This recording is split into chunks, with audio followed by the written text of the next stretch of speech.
America के California राज्य के लॉस एंजलिस में अवैध अप्रवासियों को बाहर निकालने की सरकारी इमिग्रेशन पॉलिसी के खिलाफ 3 दिनों से हिंसक प्रदर्शन हो रहे हैं। हिंसा में अब तक 2 लोगों की मौत भी हो चुकी है। उपद्रवियों ने सैकड़ों गाड़ियों को जला दिया है और कई प्रदर्शनकारी अमेरिकी झंडे पर थूकते हुए भी नजर आए।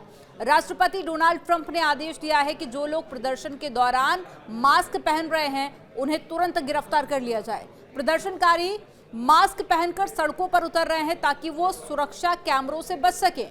ट्रंप ने सोशल मीडिया पर लिखा है कि शहर पर अवैध अप्रवासियों का कब्जा है, उसे जल्द आजाद कराया जाएगा। ट्रंप ने लॉस एंजलिस में फैली हिंसा और साथ ही तोड़फोड़ के बाद में वहां तैनात किए गए नेशनल गार्ड के जवानों की तारीफ भी की।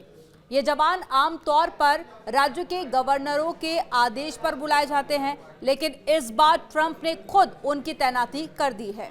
कैलिफोर्निया के गवर्नर गैविन न्यूसम का कहना है कि लॉस एंजलिस में नेशनल गार्ड्स की तैनाती के खिलाफ राज्य सरकार ट्रंप पर केस करेगी। विरोध प्रदर्शन को कवर कर रही ऑस्ट्रेलिया की पत्रकार पर पुलिस ने रबर बुलेट फायर कर दी। ये घटना रविवार को उस समय हुई जब नाइट न्यूज की पत्रकार लॉरेन टोमासी लाइव रिपोर्टिंग कर रही थी और वायरल हुए एक वीडियो में दिखा है कि रबर बुलेट उनकी टांगों में फंस गई। अब लॉरेन का कहना है कि कई घंटों की तनातनी के बाद में स्थिति अब तेजी से बिगड़ रही है और लॉस एंजलिस पुलिस घोड़ों पर सवार होकर प्रदर्शनकारियों पर रबर बुलेट दाग रही है और उन्हें शहर के सेंटर से हटा रही है। इसी दौरान पीछे से एक पुलिस अधिकारी की आवाज आई। वो कह रहा है कि तुमने अभी पत्रकार को गोली मारी है। किसी ने लॉरेन से पूछा कि क्या वह ठीक है, तो उन्होंने जवाब दिया, मैं ठीक हूँ। राष्ट्रपति डोनाल्ड ट्रंप ने लॉस एंजलिस में हालात को काबू करने के लिए 2000 नेशनल गार्ड्स को भेजा है।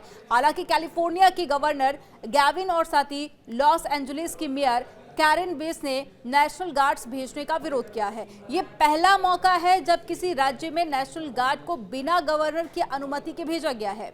लॉस एंजलिस में 6-7 जून को सरकार ने अवैध अप्रवासियों के खिलाफ एक अभियान चलाया था और इसी का विरोध हो रहा है। छापेमारी राष्ट्रपति ट्रंप की डिपोर्टेशन पॉलिसी का हिस्सा है।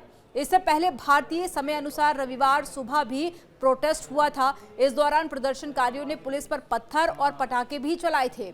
इसके अलावा प्रदर्शनकारियों ने सुरक्षा बलों और साथ ही इमिग्रेशन एंड कस्टम्स की जो पॉलिसी है उसको लेकर भी आंसू गैस और पेट्रोल बम दागे गए थे। उसके विरोध में लगातार प्रदर्शन किया जा रहा है। कई सरकारी इमारतों और साथ ही गाड़ियों पर स्प्रे पेंट से नारे लिखे गए हैं।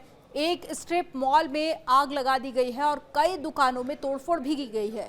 प्रदर्शनकारियों ने मैक्सिको का झंडा लेकर आईसी लॉस एंजलिस से बाहर जाओ जैसे नारे भी लगाए। इसके बाद में 100 से ज्यादा लोगों को हिरासत में ले लिया गया।